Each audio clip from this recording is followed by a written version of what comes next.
Devotional, Tuesday, 30th of June. A small bottle containing urine sat on the desk of Sir William Osler, the eminent professor of medicine at Oxford University. Sitting before him was a class full of young, wide-eyed medical students, listening to his lecture on the importance of observing detail. To emphasize his point, he announced, "This bottle contains a sample for analysis.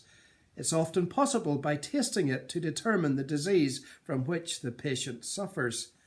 He then dipped a finger into the fluid and brought it to his mouth. He continued speaking. "Now I'm going to pass the bottle around. Each of you please do exactly as I did. Perhaps we can learn the importance of this technique and diagnose the case." The bottle made its way from row to row, each student gingerly poking his finger in and bravely sampling the contents with a frown.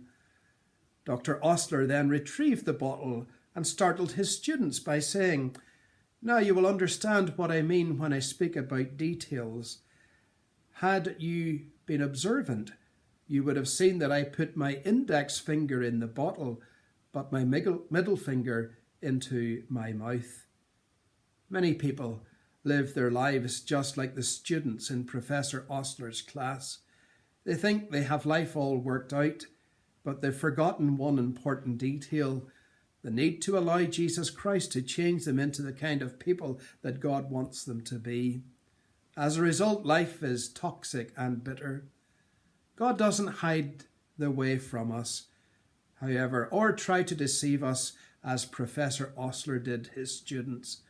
The Bible clearly gives us instructions for living a life with purpose and meaning. All we need to do is open our eyes to think and to pay attention to what God has to say to us. As Psalm 34 and verse 8 encourage us, "Taste and see that the Lord is good."